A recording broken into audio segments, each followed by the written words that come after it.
ebivudde mu famire y'abamayanja si birungi n'akamu era ng'omukulu Wizomanizo esawa yonna ayinza okumaliriza nga ayingidde ekkomera. Byatandise bitya? Waliwo omwana atera okubeera nga ate atambula ne Wizomanizo ku ttiimu ye era nga mbu bafunamu obutakkaanya.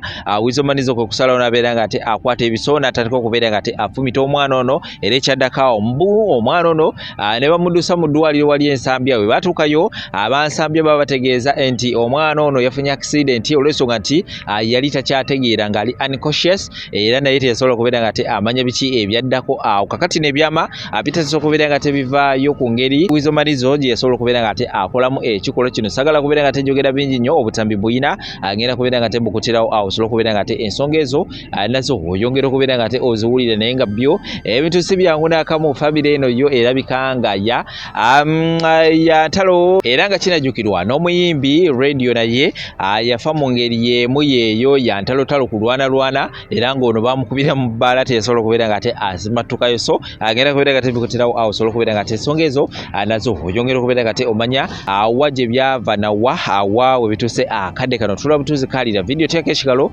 likinga sharingirako abala subscribing nga togateko mu butogole kwongera okubeera nga ate omanya biki ebiri okubeera nga ate bitambula mu ggwanga lyattu Uganda. Baganda bange muli mutya? Kansubire mbuno muli bulungi. It's a beautiful Sunday.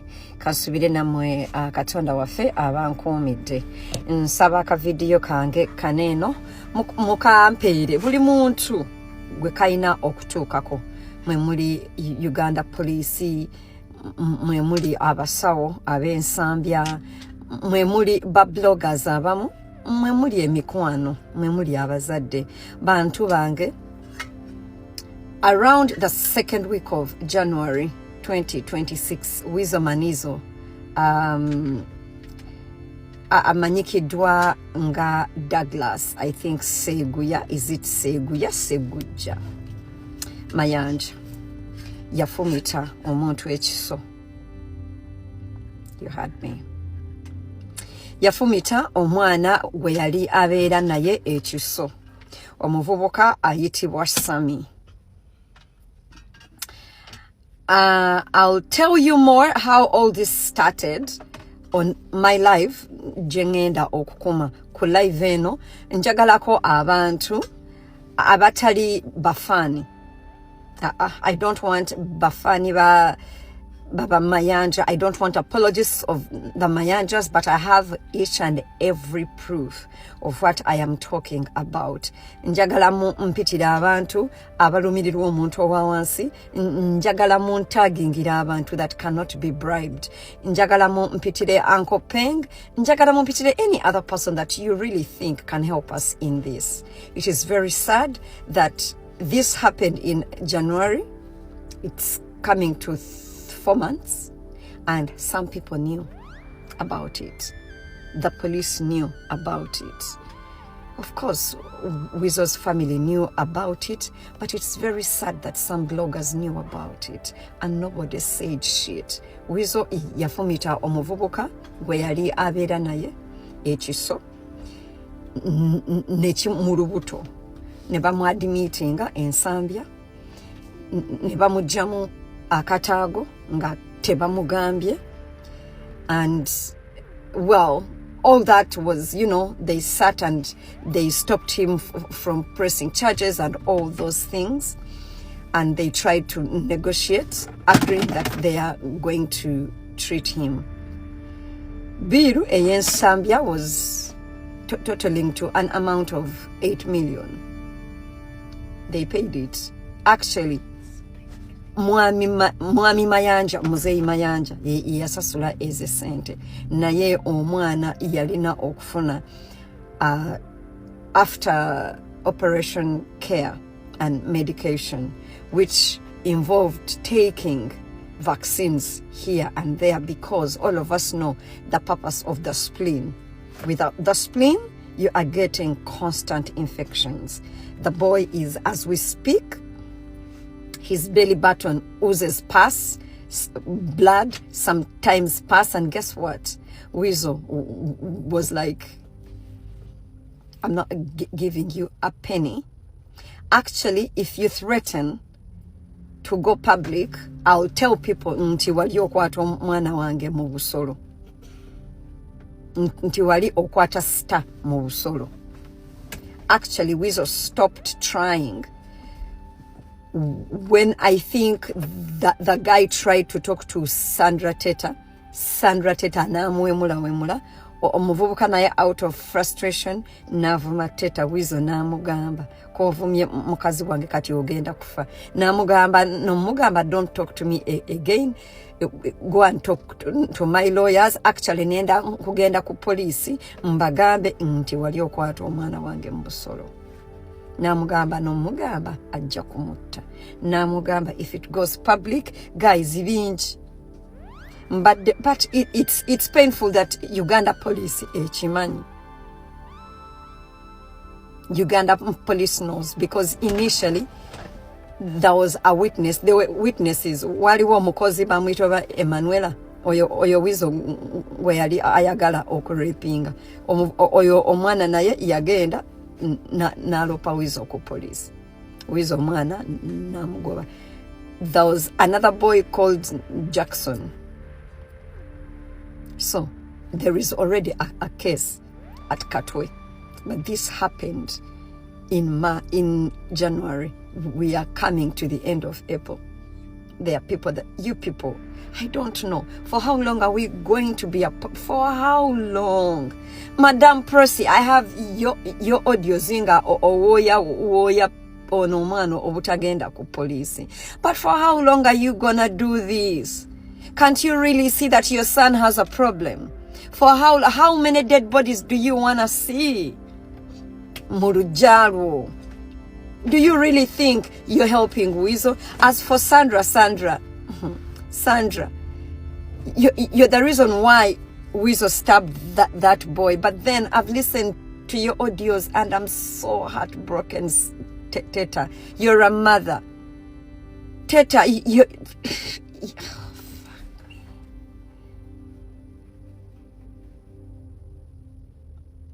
Banange family yamayanja bwe mutalijikoasa maanyi eri kutirowo gw'omuntu andaba.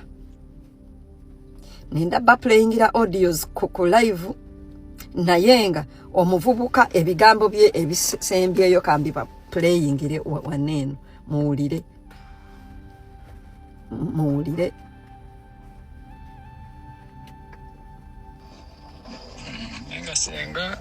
Senga manya ndi bubi sibeera na kyakulya ndi wano neetaaga vaccine bagamba kati zire zasigale za mitwalo 45 sijja emitwalo nga 9 nze emitwalo 9 nzijjawo nga sikyasobola kukola nafuuka mulema mbeera wano nga bwe bamanja ne rent gye mbeera. After all this senga teweerabira yangamba olunaku lwe ndigenda mu mawulire neemulabisa bajja kunzita. So in case kyonna ekintuukako muwulira mu bunfudde manya famire yaabwe ekoze ekiyenzi gyewo tewali muntu mulala gwenyinako empala n'oba ki era baŋŋamba asaba biraba mu mawulire kufa. Nore nsonga eyo. I know anything is possible in Uganda naddala ddala omuntu atalinaako sente. Yenga. For how long will this go on? This person agrees with Weasel that nenda kujja nkuyambeko okufuuyira ebiku. So the Weasels had to leave the place and I think they went to somewhere, with the family. So this guy goes into Weasel's room natandika okufuuyira ebiku, and as he was cleaning it out he wanted to listen to music. He says he wanted to listen to music, so he found a tiny bag like a pocket bag and he put in his phone and neyesiba koka pocket bag kukugulu and started listening to music. He says when everything was done, these guys come back nga mazo kufuira ebiku. These guys come back, and when they came back, while the rest of the family was in the living room, this guy passes and he has akasawo kukugulu. And Sandra Teta, the wife to Wizo Manizo, says, Wizo, wabula bana abana bamanyira, as in these guys don't have boundaries. Look, he is wearing akasawo ko. Wizo did not say anything. He just looked, and this guy passed and went to the bathroom. When this guy was in the bathroom, Wizo goes and enters the bathroom and stabs him in the stomach. Yes, guys, he stabs him in the stomach. Now, the boy, of course, is on the floor.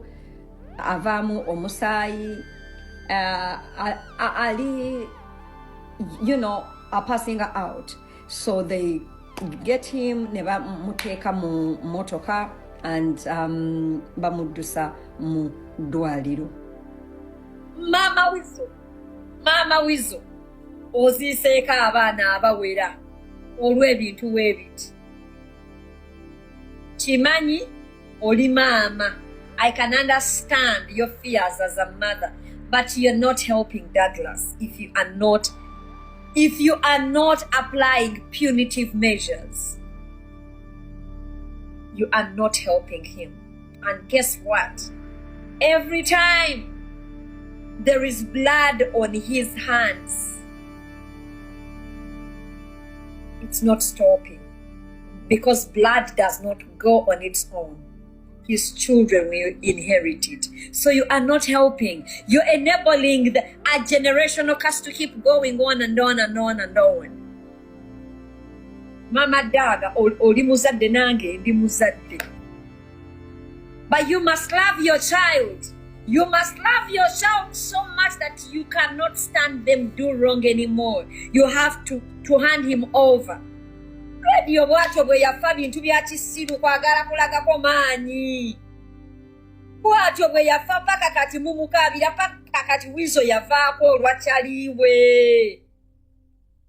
Wizo, bobo ndaba, I'm not your enemy. Wizo, oyagala osange radio gye yalaga.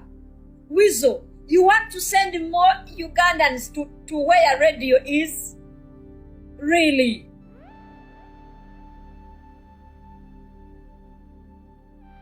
Wizo, Douglas, me, I don't hate you. I'm not even your enemy. I actually love you because I know there is a part of you that is soft and amazing. But how many people must die for you to seek help? How many people must die for you to get help, Wizo? How many people must die? How many people? I don't know the government of Uganda. I don't know if this family made a pact with the government of Uganda. I have no idea. AK-47 bwatyo bwe yafa Muganda wo. Wizo, ekikolimo kibalondoola. Muganda wo AK yafa because of violence. Wizo, Muganda wo radio yafa because of violence. Wizo, Muganda wo Thaddeus yafa because of violence. How many people must die? At what point are you a man that says, I am angry but I'm not gonna go physical? I am angry but I'm not picking up a weapon. Bakwata omwana ne bamufumita ekiso mu lubuto. Tulageeko just katono.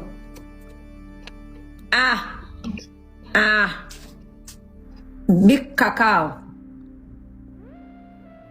Kati nga kyakazeemuko. Bwensituka era just mbadde nakava kunaaba no kirongoosa. Nakava kirongoosa kusigako tube eno. Ova ku kirongoosa. Naye Abannayuganda bagambe ani eyakutuusaako ekiriwo wabaaki? Wizo ye yakintuusaako kino ennaku z'omwezi nga 19 January 19 January yakozesa ki? Yakozesa akambe. Yakozesa akambe mwaliwa? Waliwa kawuwe nga ndi mu nyumba ye. Ewakawewa? Makindye mu kizungu. Makindye mu kizungu bani abaliwo? Waliwo Jackson nga waliwo n'omuwala bamuyita Emmanuel ne mutabanyi we gwe bayita Joseph ekyana ekito. Ne mukyala we yaliwo. Mukyala we. So omwana we omulenzi omuto Joseph, mukyala we Jackson ne Emmanuel. We amalo okufumita bakutwalawa? Basoka kuntwala kalwaliro kali awansi bakayita Nakulabye. Kaliwa? Kali awo Makindye Ruwafu. Olwamala? Nanzijawo ne bansa ku boda ne bantwala paka Nsambya ye kennyini. We yakutwala Ensambya, ab'Ensambya yabagamba nti obadde ki? Yabagamba mbu I think mbunafuna RTA road traffic accident kubanze nali unconscious samanya nabiraba luvanyuma. Ensonga eno bagiropako ku polisi oba nedda? Omwana kennyini ono yali anzijanjaba Jackson yagiropa bambi nga atidde ngalowooza ngenda kufa. Okay. Kati Abannayuganda bakulaba oyagala bakuyambe batya right now? Emboozi of kiki ekyaliwo, what happened, I am narrating the story to them mpola. But how can they help you? Kati right now netaga sente za vaccine kuba nafuna infection, yeah? Abagala okumanya what led to the incident, please go on my bio on TikTok. If you click in my bio, you will see a YouTube, my YouTube. That is where the whole story starts from. Omuvubuka ono ayina emyaka 32. This boy is part of Good Life journey. I feel very sad until we lost our brother Mose Radio because of violence, because of okulwana, because of obutakanya. This boy was part of Mose's life. Ebifaananyi ndoza nabadde mbibalaze. Kati bwe bakufumita ne bakugyamu akataago n'ekyenda kyo bakisalako. Bakisala ne bakitunga ne bakigatta. Bakifunza ifu. Kati baagala olye amatugunda, amapeera, manya chapati, kawa, kawunga nga oyina ekyenda ekitunge. Kyekyo kye baali baagala, but remember si bye nyina okulya ebintu ebiri soft, eba mmere nyina okulya Irish, ndye soft fresh fish, ndye mixed meat, ebyo bwe bityo. Akavidiyo nga Wizo agamba Omunyarwanda yuno anzita, akavidiyo ako walimu. Nze akakwata. Akavidiyo gwe eyakakwata kiki ekyaliwo tunyumize. Kunyukidde akavidiyo ako walimu agamba Omunyarwanda anzita lwaki toddayo ewammwe. Akavidiyo ako gwe eyakakwata Sami. Just balwana buli lunaku. Balwana buli lunaku. Omukazi tayagala musajja. Kangamba nti yamukyawadda naye omusajja takimanyi.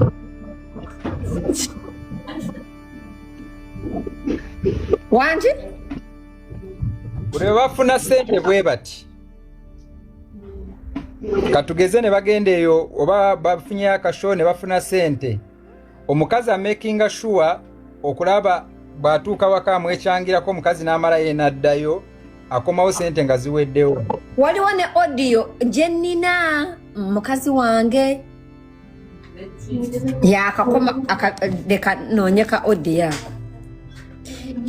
Kabaddewo oba omanye ebintu bingi lindako.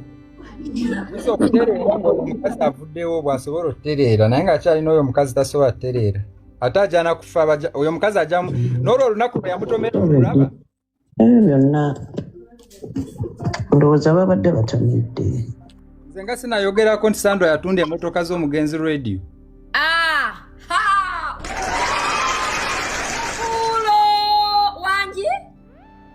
Yatunda emmotoka z'omugenzi radio Wizo ng'ali Amerika. Nswana kuleeta n'abantu be yazitunza Jeep ne BMW. Ekijja si muntu watunda n'ebintu okuva mu nnyumba ya rediyo. Abaana ba rediyo sebo bali eyo tebalina mmere wadde fiizi wadde aw'okusula babagoba mu nnyumba. You're selling the father's cars and stuff from the house. Yeah? Emboozi ya rediyo entuufu egenda kuvaayo. Kiki ekyaliwo, what happened, I am narrating the story to them mpola mpola, but how can they help you?